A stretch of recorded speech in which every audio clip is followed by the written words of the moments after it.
Good morning, dear students. Once again, I am here with your chapter number 9, Wangari Maatai, page number 33, last paragraph. Let us begin.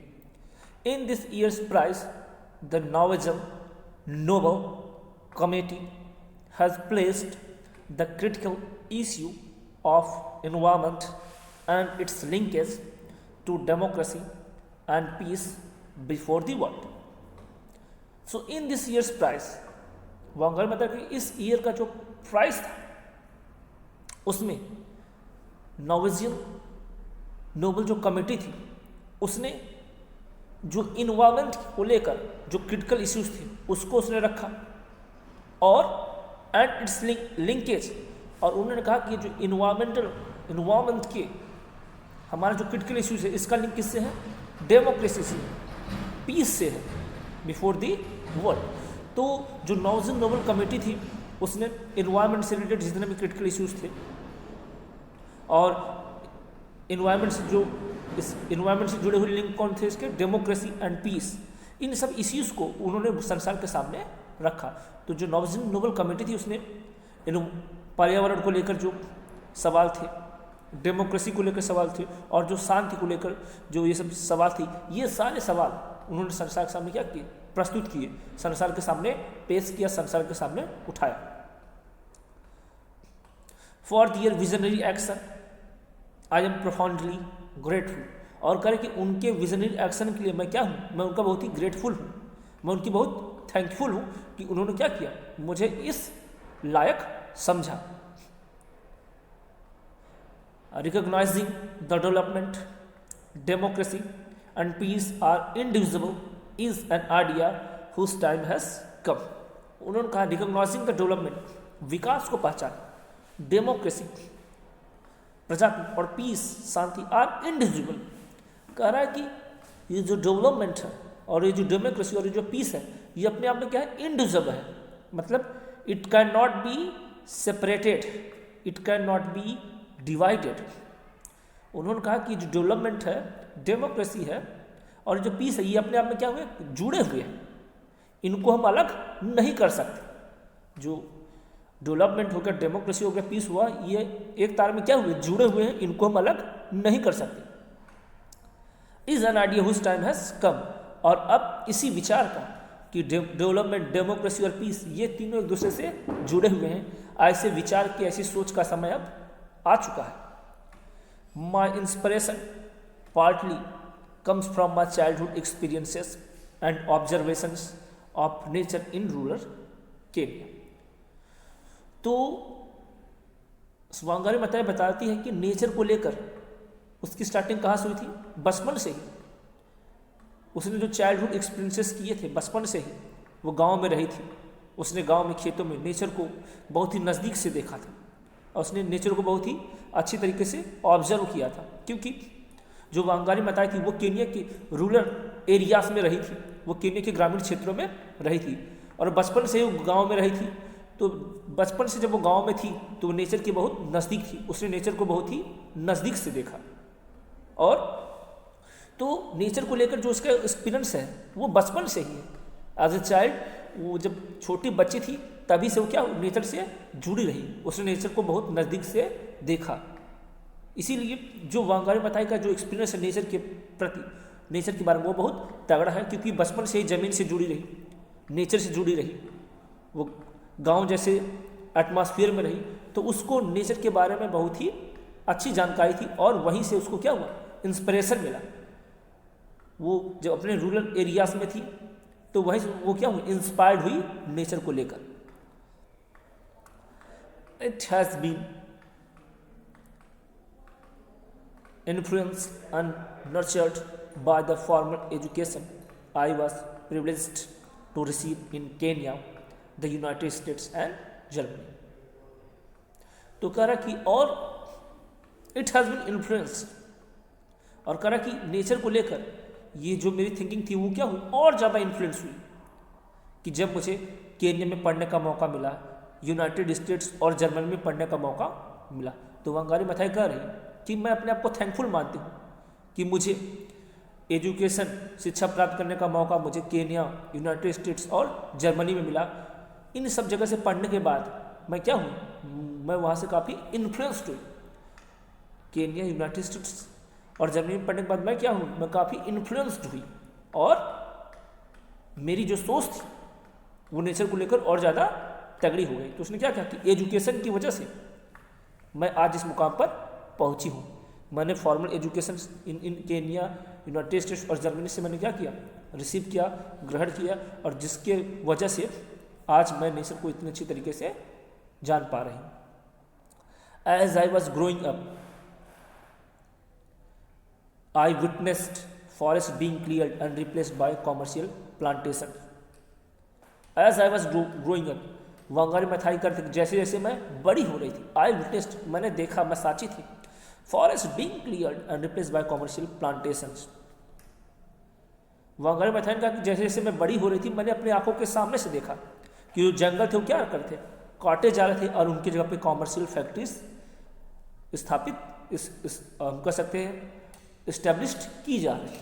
वांगारी Maathai ने कहा कि जैसे जैसे बड़ी हो रही थी मैंने अपनी आंखों के सामने जंगलों को कटते हुए देखा, जंगलों को काटते हुए देखा, और जो लोग थे उन फॉरेस्ट को काट कर बड़ी बड़ी कॉमर्शियल फैक्ट्रीज इंडस्ट्रीज स्थापित कर रहे थे विच डिस्ट्रॉयड लोकल बायोडाइवर्सिटी। उन्होंने कहा कि जब जंगलों को काटा गया तो इससे क्या हुआ, जो जैव विविधता थी वो क्या हो गई, समाप्त हो गई। इसने जैव विविधता को समाप्त किया। And the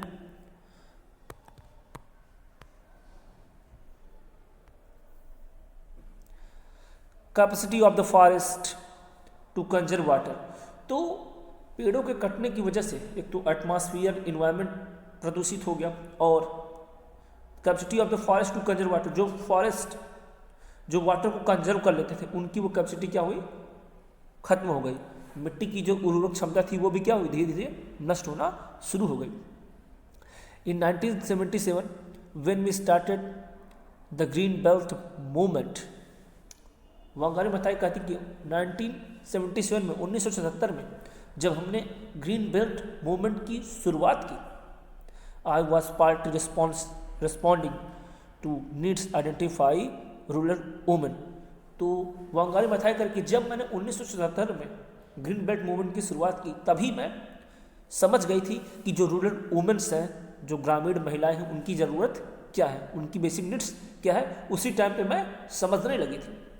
namely lack of firewood, कह रहे कि गांव की वो जो महिलाएं थी उनको फायरवुड के लिए वो जंगलों में दूर दूर जाया करती थी। फायरवुड की तलाश में महिला जंगलों में खूब दूर दूर जाया करती थी। उस फायरवुड से ही वो क्या करती थी, ईंधन के रूप में उसका इस्तेमाल करके खाना बनाती थी। क्लीन ड्रिंकिंग वाटर, उस समय जो पानी था शुद्ध जल की भी कमी थी, जो वाटर था वो क्लीन नहीं था, क्लीन ड्रिंकिंग वाटर की भी समस्या थी। बैलेंस डाइट, और उसमें बैलेंस डाइट भी नहीं हो पा रही थी, लोगों को बैलेंस डाइट नहीं मिल पा रही थी।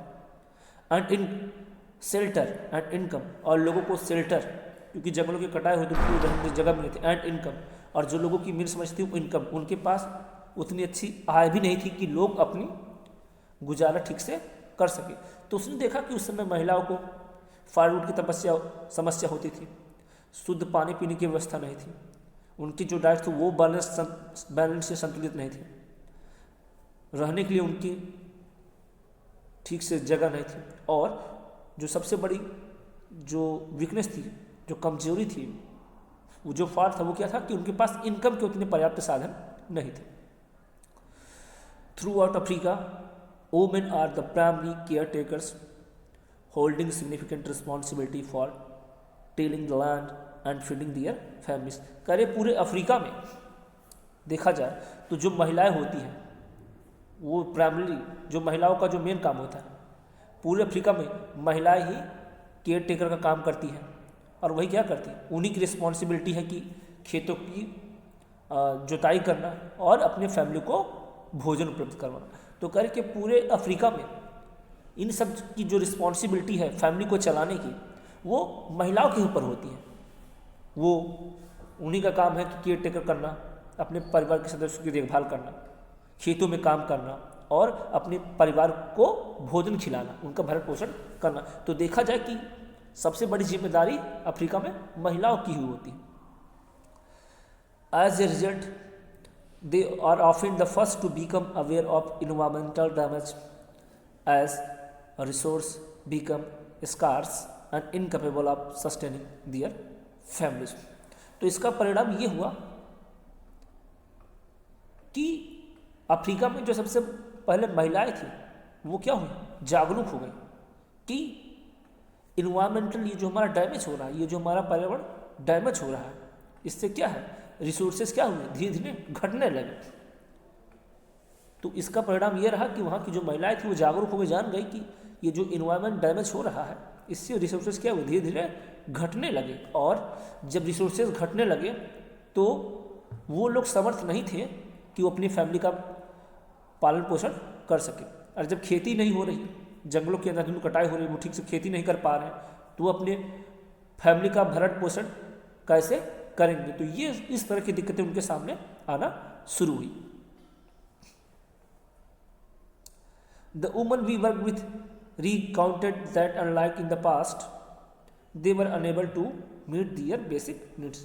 तो वांगारी बताई वही कह रही कि जिन महिलाओं के साथ हमने उसमें पास्ट में किया था, तो उस समय जो महिलाएं थी उनको उनकी जो बेसिक नीड्स थी वो भी पूरी नहीं हो रही थी। उस समय जो महिलाएं थी वो अपनी बेसिक नीड्स जो उनकी प्राथमिक आवश्यकता थी वो उसको पूरा करने में असमर्थ थी। This was due to the degradation of their immediate environment as well as the introduction of commercial farming।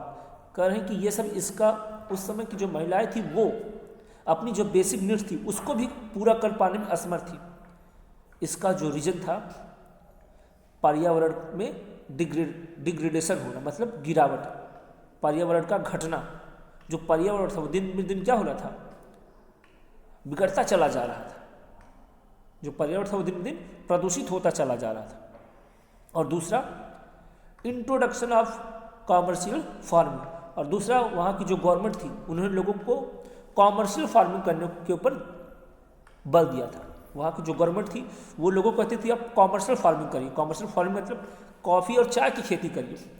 उससे क्या होता था, वो लोगों से कॉफ़ी और चाय की खेती करवाते थे और उसको क्या करते थे, दूसरे देशों में एक्सपोर्ट करते थे।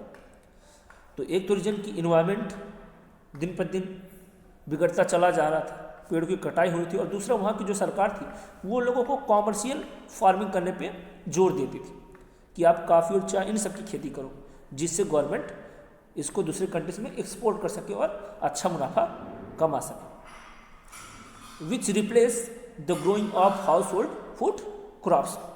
तो लोग अपने खाने पीने के लिए जो खेती करते थे उससे उनकी ज़रूरतें पूरी हो जाती थी, लेकिन वहाँ की जो गवर्नमेंट थी उसने लोगों को वो house hold food crops grow करने पर मना कर दिया। वहाँ की सरकार ने कहा कि आप कॉमर्शियल फार्मिंग करिए, आप काफ़ी चाय इस तरह की खेती करिए, और तो इसमें फ़ायदा किसका था, गवर्नमेंट का। तो इस तरीके से जो बेचारे लोग थे वो अपने खाने के लिए भी ठीक से खेती नहीं कर पा रहे थे। I came to understand than when the environment is destroyed, plundered or mismanaged, we undermine our quality of life and that of future generation। तो वंगारी माथाई कह रही कि मैं इस बात को समझ गई, मुझे ये बात समझ में आई कि जब इन्वायरमेंट हमारा डिस्ट्रॉयड हो जाता है, तबाह हो जाता है या मिसमैनेज हो जाता है, मतलब जब हमारा इन्वायरमेंट क्या हो जाता है, डिस्ट्रॉय हो जाए, तबाह हो जाए, मिसमैनेज हो जाए, कोई इसको मैनेज करने वाला ना हो, तो we undermine means we damage our quality of life and of future generation. उन्होंने कहा कि जब इन्वायरमेंट में गड़बड़ी आ जाए, इन्वायरमेंट प्रदूषित हो जाए, इन्वायरमेंट डिस्ट्रॉयड हो जाए, मिसमैनेज हो जाए, तो उस कंडीशन में जो हमारी लाइफ की जो क्वालिटी है वो भी क्या होती है, डैमेज होना शुरू हो जाती है। जब इन्वायरमेंट ही साफ सुथरा ठीक नहीं रहेगा तो हमारी जो जीवन जीने की जो क्वालिटी है उसके अंदर क्या हुई, गिरावट आएगी। एंड ऑफ फ्यूचर जनरेशन, और जो आने वाले फ्यूचर जनरेशन्स हैं उनको भी दिक्कतों का सामना करना पड़ेगा। न ठीक से शुद्ध हवा मिलेगी, न ठीक से शुद्ध पानी मिलेगा, वो ठीक से सांस भी नहीं ले पाएंगे क्योंकि इन्वायरमेंट स्वच्छ नहीं होगा, इन्वायरमेंट नीट क्लीन नहीं होगा। तो इन्वायरमेंट यदि साफ सुथरा नहीं है तो उससे हमारे जीवन शैली पर बहुत बुरा असर पड़ेगा, और जो हमारी आने वाली पीढ़ी है वो भी क्या करेगी, इससे सफ़र करेगी। Tree planting become a natural choice to address some of the initial basic needs identified by women। तो वहाँ की जो औरतें थी वो इस बात को वो जान गई कि उनकी बेसिक नीड्स को पूरा करने के लिए उनको क्या करना पड़ेगा, ट्री प्लांटिंग करना पड़ेगा। Plant more and more trees. वहाँ की औरतें सबसे पहले इस बात को समझ गई कि अब उनको अपनी आवश्यकताओं की पूर्ति के लिए उनको क्या करना पड़ेगा, ट्री प्लांटिंग करना पड़ेगा, जो कि क्या है, नेचुरल चॉइस है। उनके पास अब कोई चॉइस, कोई विकल्प तो है नहीं, पैसे से वो इतने स्ट्रांग है नहीं, तो वो इस बात पे समझ गई कि उनको क्या करना पड़ेगा, ट्री प्लांटिंग करना पड़ेगा, ज़्यादा से ज़्यादा वृक्ष लगाने पड़ेंगे, इन्वायरमेंट को स्वच्छ रखना पड़ेगा, इस तरीके से वो अपना गुजारा कर सकेंगे। तो आज यहीं तक। Thank you everyone.